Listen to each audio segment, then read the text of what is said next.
Nietzsche avait déjà dit ça sur les femmes et personne n'a écouté. C'était censé être une conversation importante, de celle qui pourrait changer le cours d'une relation. Mais elle s'est perdue au milieu de rires superficiels et de commentaires sur la circulation, le prix du café et comment sont les choses de nos jours. Ce qui devait être dit est resté en suspens dans l'air comme une lettre non envoyée.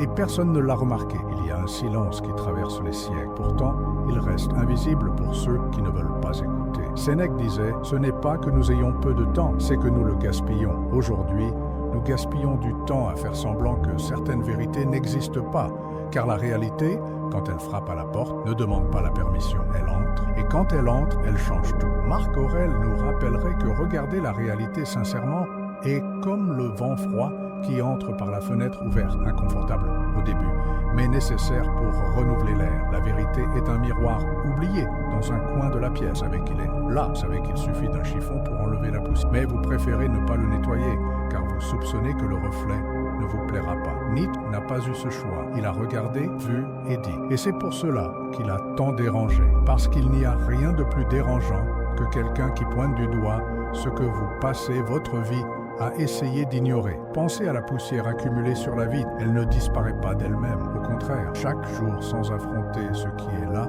est un jour de plus où la couche s'épaissit, devient plus difficile à enlever. Nous sommes spécialistes pour cultiver cette accumulation invisible. Nous appelons cela la routine, laisser courir, éviter les problèmes. Mais ce n'est que de la peur de voir ce qui a toujours été devant nous. L'inconfort est comme un visiteur inattendu. Vous savez qu'il est à la porte, mais vous restez immobile, dans l'espoir qu'il s'en aille. Et il ne s'en va jamais. Nietzsche le savait déjà. Il savait que pointer du doigt l'évidence est plus dangereux que de révéler un secret, car l'évidence est le secret que tout le monde a accepté de cacher. La vie, dans ces moments-là, ressemble à une pièce de théâtre répétée où tout le monde connaît ses lignes, sauf vous. Mais c'est peut-être justement là que commence la liberté, à l'instant où vous cessez de répéter le script et décidez d'improviser, même si cela brise toute la pièce. Et c'est pourquoi ce silence n'est pas seulement historique, il est intime. Il n'est pas seulement dans les livres ou dans les phrases qui ont traversé le temps, mais dans les conversations interrompues, les regards fuyants, les vérités qui sont restées coincées dans la gorge. Le courage d'affronter ce que nous évitons est comme le premier souffle qui allume le feu par une nuit froide. Il n'illumine pas tout d'un coup, mais il n'est plus possible de prétendre que l'obscurité est totale, quand la vérité fait plus mal que le mensonge confortable. Il y a un type de douleur qui ne crie pas, ne saigne pas, ne laisse pas de marque visible. C'est la douleur de savoir quelque chose et de faire semblant de ne pas le savoir. De réaliser que la personne en face de vous n'est pas celle que vous imaginiez, mais de préférer maintenir l'image que vous avez inventée, car la démolir exigerait de reconstruire tout le décor de votre vie. C'est comme marcher dans un couloir baigné de lumière et choisir de fermer les yeux, juste pour ne pas voir la poussière accumulée sur les murs. Le corps avance, mais la conscience reste piégée en arrière, à l'instant où la vérité s'est révélée. L'être humain est un maître dans la création d'histoires qui réconfortent, même si elles sont fragiles. Relations, amitié, accords silencieux, tout peut se transformer en château de sable. À chaque nouvelle vague, il cède un peu plus. Mais au lieu d'affronter le fait que la base est instable, nous préférons nous dire que ça va s'améliorer, que ce n'est qu'une phase. Et ainsi nous continuons, répétant des phrases qui ressemblent à des prières, mais qui ne sont que des barrières contre l'inévitable. Marc Aurèle disait que la vérité ne dépend pas de notre acceptation pour exister. Elle est simplement. Nietzsche comprenait bien ce jeu. Il savait que peu supportent la lumière crue qui expose les fissures. Il est plus facile de vivre dans la pénombre, où les formes sont vagues et où l'esprit peut les modeler comme il le souhaite. Mais la pénombre a un prix. Pour ne pas voir ce qui est devant nous, nous finissons par ne pas voir non plus ce qui pourrait nous sauver. Et c'est à ce moment que le mensonge confortable devient une prison élégante, avec des portes toujours ouvertes, mais que personne n'ose traverser. La vérité est inconfortable parce qu'elle demande de l'action. Une fois que nous l'avons vue, il n'y a pas de moyen de la dévoir. Elle exige des choix, elle exige des renoncements. Elle exige que nous arrêtions de blâmer les circonstances et que nous affrontions nos propres pactes silencieux. C'est le moment où nous réalisons que tout le temps investi à éviter la douleur n'a fait que nous retarder face à elle. Sénèque rappelait que remettre à plus tard ce qui doit être fait revient à choisir la longue souffrance au lieu de la brève. Au fond, nous savons que le mensonge confortable est comme une maison construite sur des sables mouvants. Elle peut paraître solide par une journée calme, mais un mouvement inattendu suffit pour que tout s'effondre. Et quand elle s'effondre, ce n'est pas seulement la maison qui est perdue, c'est l'illusion qu'elle était notre abri sûr. C'est là que nous découvrons que la vérité, aussi dure soit-elle, a toujours été le seul sol sur lequel nous pouvions vraiment marcher. L'erreur silencieuse de croire que la compréhension est une soumission. Il y a une frontière délicate entre comprendre et se livrer à la négligence de l'autre. C'est comme offrir un abri à quelqu'un par une nuit de tempête et, sans s'en rendre compte, permettre à cette personne de transformer votre maison en un lieu où vous n'avez plus de place. Beaucoup appellent cela de la patience, d'autres de l'amour, mais parfois ce n'est que de la peur déguisée. Peur de perdre, peur de déplaire, peur d'affronter le vide qui viendrait si la porte était fermée. Sénèque disait que la dignité n'est pas un luxe, c'est une nécessité. Et la dignité commence au point où nous reconnaissons que notre valeur ne dépend pas de ce que nous supportons, mais de ce que nous parvenons à rester entiers pendant que nous vivons. Il est possible de tendre la main sans offrir son propre corps en sacrifice. Il est possible d'écouter l'autre sans accepter d'être blessé au même endroit à plusieurs reprises. Mais pour cela, il faut accepter que l'amour n'est pas une excuse pour l'absence de changement. Il existe des relations qui se nourrissent de la compréhension des autres, comme un fleuve qui ne cesse de boire à ses rives. Peu à peu, le sol disparaît et le cours des eaux change. Ce qui était autrefois un paysage sûr devient un terrain instable. Cette érosion est presque invisible jusqu'au moment où nous regardons autour de nous et ne reconnaissons plus la rive où nous étions. Marc Aurèle rappellerait que la vie est un flux constant, mais c'est notre choix de savoir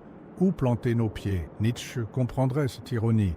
La force que nous imaginons avoir en supportant peut être la même qui nous empêche de partir. Nous restons piégés dans un cycle qui nous use, croyant que la persistance est une vertu, alors qu'en réalité, elle est devenue une monote. C'est une erreur silencieuse, car elle est facile à justifier. Je lui donne une autre chance. Tout le monde a des défauts, ça va s'améliorer. Mais pendant que nous disons cela, la réalité reste immobile et la répétition devient loi. Au fond, la compréhension qui ignore les limites n'est pas de la bonté, c'est un abandon de soi. Et quand nous nous abandonnons, n'importe quel geste de l'autre semble être une faveur. C'est peut-être pour cela que tant d'histoires traînent sans jamais changer de chapitre, parce que nous confondons la résistance avec l'amour et la tolérance avec l'abandon. Mais la vérité est que l'amour véritable ne demande pas que l'on s'éteigne pour que l'autre brille. Il demande que les deux restent debout, même si le vent est fort. L'écho invisible des mots qui n'ont jamais été dits. Le silence a un poids propre. Ce n'est pas seulement l'absence de son, c'est la présence dense de tout ce qui aurait pu être dit et ne l'a pas été. Il s'installe entre deux personnes comme un voile fin, mais résistant, capable de déformer la vue d'un côté à l'autre. Au début, il semble léger, presque imperceptible, mais avec le temps,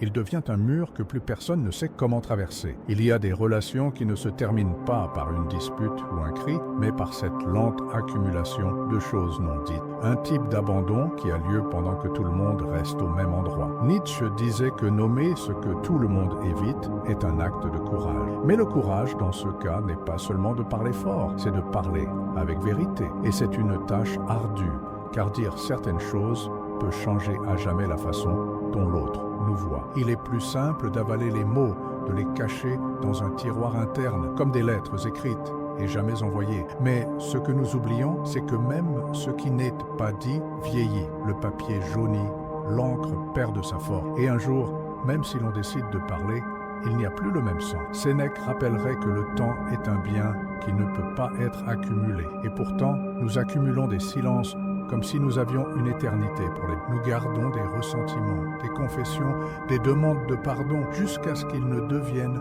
que des ombres de ce qu'ils étaient. Le silence, lorsqu'il est prolongé, cesse d'être une protection et devient un poison. Ce n'est pas un poison rapide, mais un qui s'infiltre petit à petit, jusqu'à dissoudre et l'intimité. Il y a aussi le paradoxe cruel. Souvent, nous nous taisons pour protéger l'autre, mais c'est justement ce silence qui l'éloigne. Marc Aurèle comprenait que la communication honnête n'est pas seulement un geste envers l'autre, mais un devoir envers soi-même. Quand nous omettons ce que nous ressentons, nous cessons de vivre avec intégrité. C'est comme si notre propre voix nous abandonnait et que nous regardions notre vie se dérouler comme si c'était celle de quelqu'un d'autre. L'écho invisible des mots non dits est très, car il ne disparaît pas. Il se répand dans le corps, se manifeste en gestes, en regards, en distance, que nous ne parvenons pas à expliquer. Et, quand nous le réalisons enfin, ce n'est plus seulement ce qui n'a pas été dit qui nous pèse, c'est le temps perdu à croire qu'il y aurait un moment parfait pour partir. Il n'y en a pas. Il y a seulement l'instant présent, et il est toujours plus fragile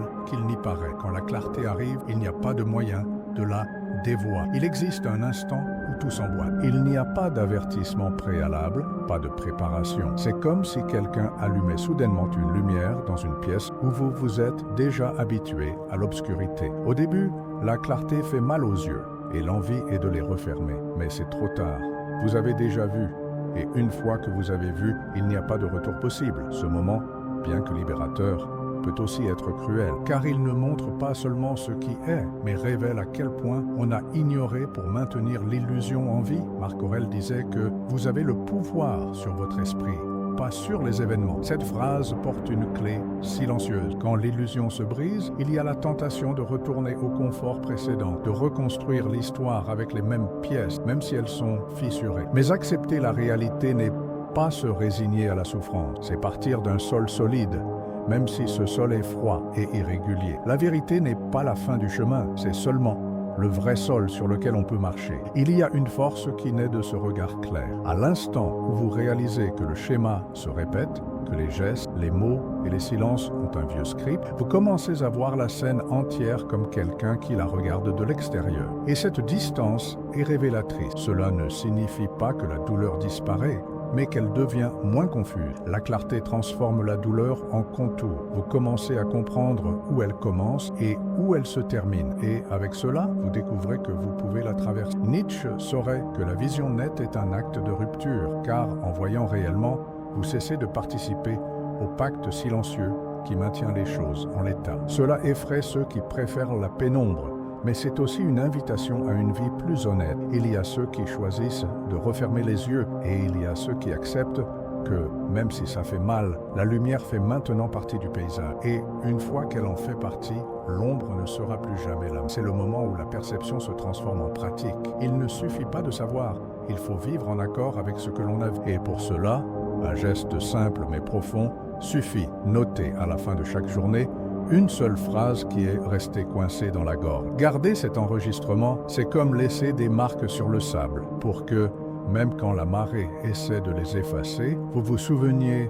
d'où vous avez commencé à marcher. Car la clarté, une fois atteinte, peut se cacher pendant un temps, mais elle ne disparaît jamais complètement. Ce qui reste debout après l'effondrement. Quand tout s'effondre, ce qui reste n'est pas ce qui était au sommet, mais ce qui est resté enraciné, ferme sur le sol. Sénèque nous rappelle que la vraie valeur n'est pas dans la manière dont le monde nous traite, mais dans la manière dont nous maintenons notre intégrité face à la tempête. La vie peut tout nous prendre, la reconnaissance, l'affection, les certitudes, mais elle ne peut pas nous arracher ce que nous cultivons en nous, la force silencieuse de celui qui connaît sa propre valeur. Marc Aurèle, en regardant la mer agitée, savait que la vérité, aussi ignorée soit-elle, n'a jamais cessé d'exister. Elle est la marée qui revient toujours, révélant ce qui était caché où. Quand l'eau baisse, apparaissent des coquillages, des pierres, et aussi les débris qui ne méritaient pas de revenir à la surface. Ce sont ces images qui nous invitent à un choix, ramasser ce qui sert à la reconstruction ou se perdre dans ce qui est déjà parti. La marée de la vie est implacable. Elle lave et détruit, mais elle révèle et renouvelle aussi. L'effondrement, bien que douloureux, a sa beauté, parce que c'est sur le sol que germent les racines les plus profondes, celles qui ne bougent pas avec le vent. L'intégrité est cette racine, invisible pour ceux qui observent de loin, mais essentielle pour celui qui reste ferme sur son propre terrain. L'invitation finale se trouve dans le silence qui reste après la tempête. Au moment où le sable se tasse et où le corps fatigué retrouve son rythme de respiration, il y a un espace pour décider quelle vérité allez-vous porter à partir de maintenant? Lesquels ne laisserez-vous plus s'enfoncer? Cette décision n'a pas besoin d'une voix forte. Cela peut être un murmure, un jet, un choix interne qui, silencieusement, devient votre angle. Parce qu'au final, ce qui reste debout n'est pas ce qui n'est jamais tombé, mais ce qui a appris à se relever, même quand la marée insiste tout emporter. La vie ne promet pas le calme, mais elle offre toujours la chance de recommencer. Et ce recommencement commence maintenant, avec le courage de regarder à l'intérieur et de choisir la vérité que vous ne permettrez plus de s'enfoncer. Le silence qui s'installe après une conversation interrompue porte un poids que peu de mots pourraient porter. C'est comme si un fleuve d'émotions avait été endigué et l'eau stagnante commençait à corroder les berges de l'intérieur.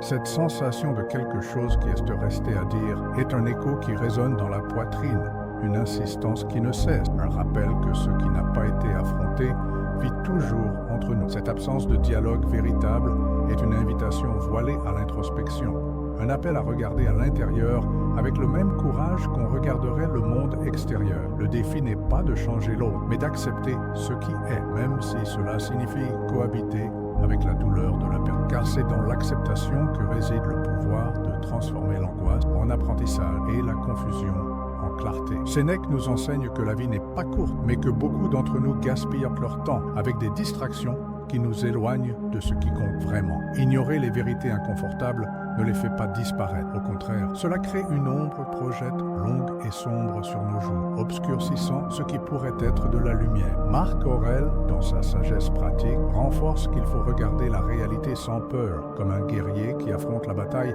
en sachant que la résistance est tout aussi importante que la victoire. La vérité, aussi dure soit-elle, est un instrument de libération, pas une peine de prison. Tout comme un miroir poussiéreux dans un coin de la pièce, la vérité est toujours là, attendant d'être révélée. Mais la poussière de l'indifférence, de la peur, de l'accommodement insiste pour rester, créant une barrière entre ce que nous sommes et ce que nous pourrions être. Nietzsche a pointé du doigt cette poussière comme un obstacle que tous font semblant de ne pas voir, mais que peu ont le courage d'avoir. En cet instant, alors que nous écoutons le son du silence qui remplit l'espace entre les mots non dits, nous sommes invités à un choix. Continuer à éviter le nettoyage du miroir ou enfin à affronter le reflet qu'il nous offre. Car au final, c'est dans ce regard profond vers l'intérieur que réside le début de toute transformation véritable. Le désir de comprendre l'autre naît souvent d'un espoir sincère de connexion, mais peut se transformer en un chemin dangereux où l'identité propre est diluée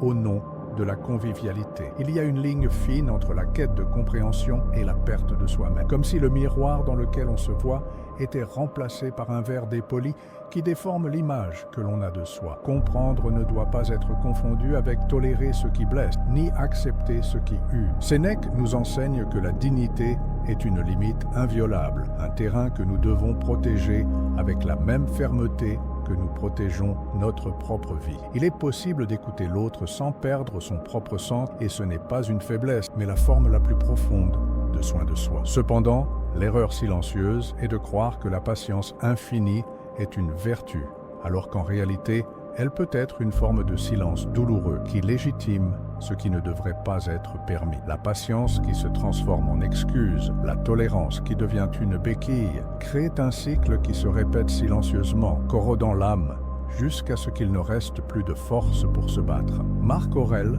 dans ses méditations, nous rappelle que nous sommes faits pour résister, pour rester debout, même quand le monde semble vouloir nous faire tomber. La vie ne demande pas que nous soyons fragiles au nom de la paix, mais que nous trouvions la sérénité dans la fermeté, dans le respect de soi qui n'est pas négociable. Cette mauvaise compréhension peut être un piège silencieux, car elle se pare de bonnes intentions et se cache sous des mots doux. Mais au fond, c'est une invitation à accepter moins que ce que nous méritons, à effacer des parties de nous au nom de l'autre. Nietzsche y verrait une reddition qui n'est pas de l'amour, mais de la peur d'affronter le vide qui reste quand nous nous éloignons de ce qui nous détruit, même en sachant que cette distance est le premier pas vers la vraie liberté.